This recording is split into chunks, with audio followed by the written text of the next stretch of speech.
Nah, paparan terhadap kebisingan terus-menerus pasti akan memiliki dampak pada kesehatan pekerja ya. Nah, kebisingan itu bisa mempengaruhi kondisi psikologi pekerja gitu ya. Jadi baik itu secara fisiknya maupun secara mentalnya dapat terpengaruh. Atau beberapa literatur menyebutkan dampak pada indera pendengaran dan pada indera non pendengaran.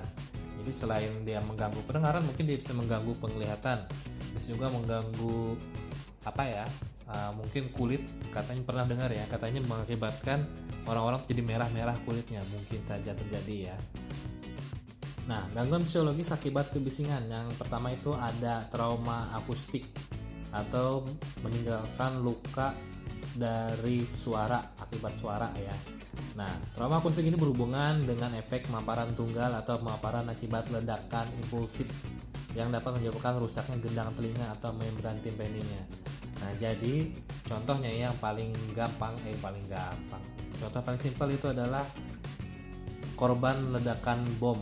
Nah, jadi korban ledakan bom biasanya rata-rata ya telinga atau pendengaran itu jadi rusak atau gendang telinganya terluka. Akibatnya apa? Kurangnya pendengaran bahkan mengganggu saraf-saraf keseimbangan tubuhnya. Ini salah satu yang langsung berefek ya, terhadap tubuhnya. Lalu kedua itu ada temporary threshold shift atau TTS. Ini merupakan suatu kehilangan daya pendengaran yang bersifat sementara, di mana terjadi berkurangnya kemampuan mendengar suara yang lemah dan dapat pulih dalam jangka waktu berapa jam hingga berapa minggu. Contohnya nih, bercandaan sama teman. Saking dekatnya sama teman gitu ya, bercandanya itu berlebihan. Kamu mungkin teriak-teriak di telinganya sampai suaranya penging. Nah, ini bisa berbahaya ya. Bisa menghilangkan pendengaran beberapa saat, berapa jam, bahkan berapa minggu. Mungkin untuk yang telinganya sensitif ya.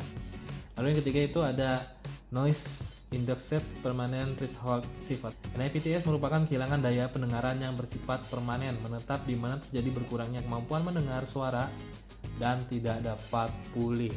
Jadi ini mungkin salah satu akibat dari mendengarkan atau kamu terlalu dekat dengan pesawat jet tadi ya.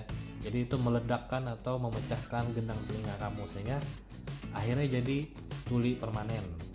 Nah, berikutnya ada gangguan psikologis dari kebisingan, yaitu gangguan kejiwaan yang berkaitan dengan stimulus dan respon seorang dalam bertingkah laku. Jadi cuma gara-gara suara nih seseorang mungkin bisa jadi gila kita bilang, atau gangguan psikologis atau bertingkah laku aneh. Jadi kalau ada teman-teman kamu yang bertingkah laku aneh, kemungkinan itu dia karena keseringan menggunakan headsetnya. Nah, yang pertama itu ada gangguan atau annoyance, yaitu kebisingan pada frekuensi rendah dapat menyebabkan seorang agresif dan defensif pada seseorang. Berarti ini artinya orang jadi cepat marah gitu ya, intinya yang simpelnya. Jadi kalau teman kamu yang mungkin mudah marah atau mudah tersinggung, bisa jadi karena dia keseringan mendengarkan suara alat pendengaran seperti headset, speaker, dan lain-lain itu terlalu keras ya. Agresif menyebabkan seorang menjadi kasar, sedangkan sifat defensif menyebabkan seorang sulit menerima kritik. Jadi dia selain dia sifatnya kasar, juga sulit dikritik cuma gara-gara masalah pendengaran nih ya, gara-gara suara. Nah, yang kedua itu ada gangguan tidur atau sleep disturbance. Jadi dia itu sering dia bilang insomnia atau susah tidur, padahal itu gara-gara efek dia mungkin keseringan atau terlalu lama menggunakan headset, earphone, dan lain-lain ya. Lalu yang ketiga, berkurangnya kemampuan berkomunikasi, speech interference, atau dia tuh menjadi gagu au atau mungkin susah untuk mendengarkan pembicaraan atau mengikuti pembicaraan orang lain. Nah, akibat timbulnya kesalahpahaman, akibat informasi yang salah karena bising.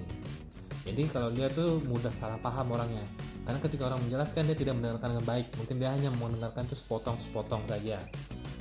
Nah, lalu yang keempat itu efeknya ada berkurangnya konsentrasi.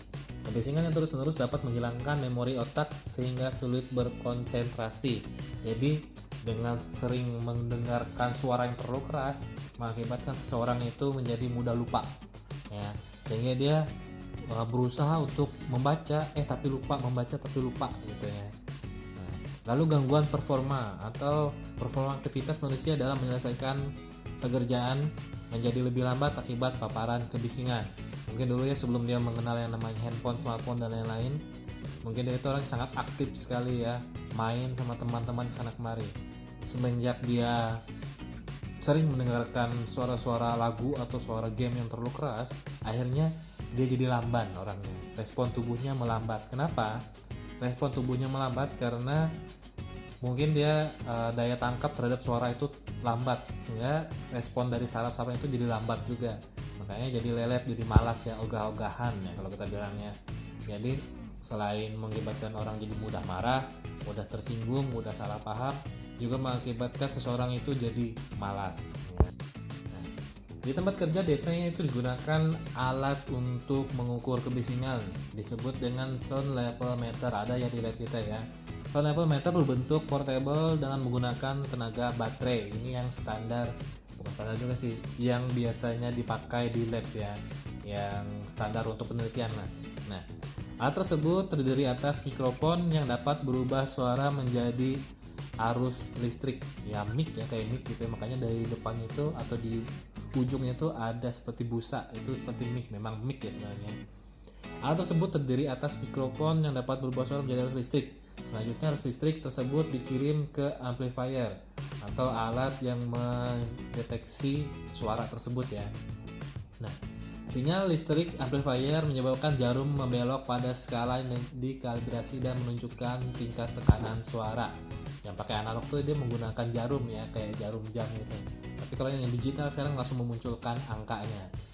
Nah, sound level meter mempunyai 3 skala, yaitu A, B, C. Skala A itu memperlihatkan perbedaan kepekaan yang besar pada frekuensi rendah dan tinggi yang menyerupai telinga manusia untuk intensitas rendah. Nah, ini untuk yang suara-suara rendah gitu ya, suara ngebas atau suara bawa bapak, suara-suara lelaki yang sudah matang gitu ya. Nah, skala B digunakan untuk memperlihatkan kepekaan telinga untuk bunyi dengan kepekaan sedang. Nah, sedangkan skala C untuk intensitas tinggi. Jadi skala C itu yang paling tinggi, jadi suara-suara yang memekakan atau suara yang bising gitu ya.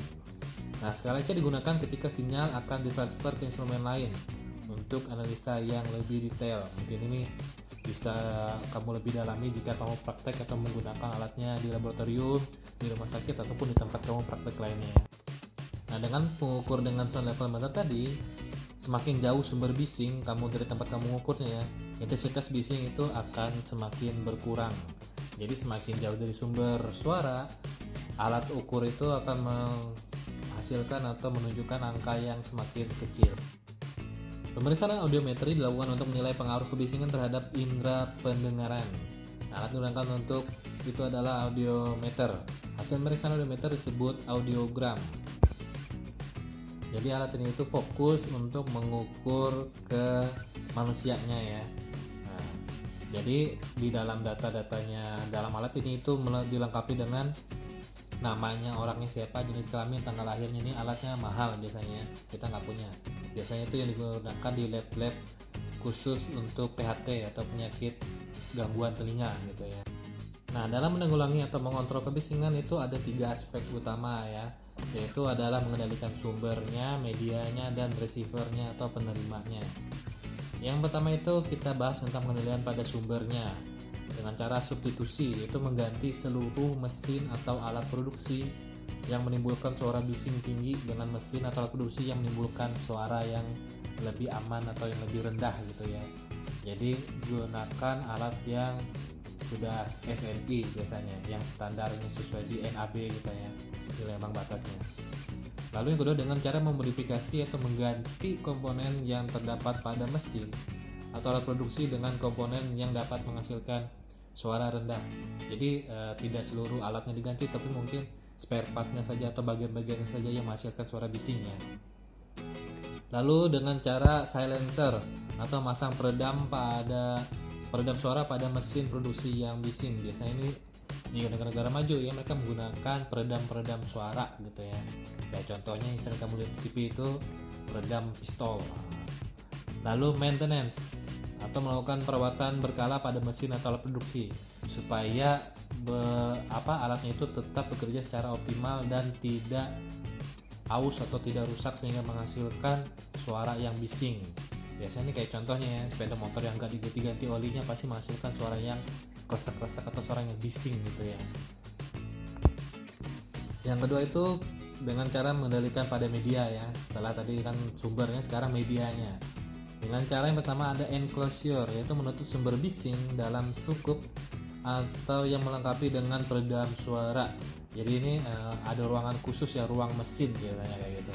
Jadi ditutup, nggak boleh orang masuk sembarangan tanpa APD. Nah, lalu ada acoustic wall and ceiling, yaitu memasang bahan akustik di dinding dan plafon. Nah, contohnya yang paling simpelnya, kalau kamu ke studio musik, pasti di dinding-dindingnya itu ada sejenis karpet untuk meredam suara. Nah, itu contohnya ya, supaya suaranya tidak keluar dari ruang studio. Lalu yang ketiga dengan cara remote control, yaitu mengoperasikan jarak jauh dengan meletakkan panel room secara terpisah atau jauh dari bising dengan dinding kaca ganda. Jadi kamu kerjanya dari ruangan terpisah gitu ya. Alatnya atau mesin itu kamu kendalikan dengan remote control atau alat pengendali sesuatu yang dari jauh gitu ya. Lalu kita mengendalikan pada receiver. Jadi tadi sudah sumbernya, medianya, sekarang receiver atau penerimanya. Yang pertama itu dengan cara menggunakan APD seperti earplug atau tutup telinga, penutup telinga ya. Nah, earplug ini dapat mengurangi kebisingan 15 hingga 20 desibel. Jadi kalau kita suara mesin itu 100 desibel, dengan menggunakan earplug ini kita bisa mengurangi 20 desibel sekitar menjadi 80 desibel, berarti suaranya sudah normal gitu ya. Nah, lalu earmuff dapat mengurangi kebisingan sebesar 35 desibel. Jadi earmuff ini salah satu kelengkapan dari earplug ya. Kalau earplug itu mungkin yang bentuknya kecil itu dimasukkan dalam telinga. Kalau earmuff itu lebih ke arah seperti bentuknya seperti headset gitu ya, tapi tidak ada suaranya atau kedap suara. Lalu berikutnya kita dapat mengatur waktu kerja. Jadi bergantian gitu ya, tidak sepanjang hari orangnya ada di situ. Mungkin setiap 1 jam atau setiap 2 jam atau setiap berapa menit sekali kita berganti atau bergantian dengan pegawai lainnya. Makanya namanya ada shift kerja ya. Lalu ada training atau melatih gimana sih caranya menghadapi kebisingan atau gimana sih cara mengoperasikan alat yang benar. Lalu pemeriksaan sebelum kerja dan berkala minimal 1 kali setahun. Jadi setiap pegawai di industri ya, mereka wajib menghadapi atau menjalani suatu pemeriksaan secara berkala untuk mencari tahu ya, apakah berdampak nggak sih terhadap kesehatan si pekerja. Nah, lalu yang kelima itu atau cara yang terakhir itu dengan memindahkan tenaga kerja dari tempat bising ke tempat yang lebih aman atau pindah tempat kerja ya. Biasa dikerja dengan mesin karena mungkin dia mulai ada gangguan kesehatan, dipindahkan mungkin ke kantornya, tempat yang lebih tenang gitu ya. Nah, kebisikan adalah semua suara yang tidak dikehendaki yang bersumber dari alat-alat proses produksi dan atau alat-alat kerja yang pada tingkat tertentu dapat menimbulkan gangguan pendengaran. Sumber kebisingan perusahaan dapat berasal dari dalam maupun luar perusahaan. Jenis kebisingan ada 4 ya, yaitu kebisingan kontinu dengan spektrum frekuensi yang luas, kebisingan kontinu dengan spektrum yang sempit, kebisingan terputus-putus atau intermittent, lalu kebisingan impulsif dan kebisingan impulsif berulang. Nilai ambang batas kebisingan adalah di bawah 85 desibel. Ini yang untuk kita ya, untuk standar sehari-hari. Nah, lalu kebisingan di tempat kerja dapat berdampak pada indera pendengaran dan non indera pendengaran. Cara mengontrol kebisingan dan konservasinya itu pendengaran adalah dengan mengontrol bahaya potensi kebisingan, baik di tingkat sumber kebisingan, media maupun pada penerima kebisingan di tempat kerja atau ke pekerjanya secara langsung. Oke, materi kebisingan selesai sampai di sini.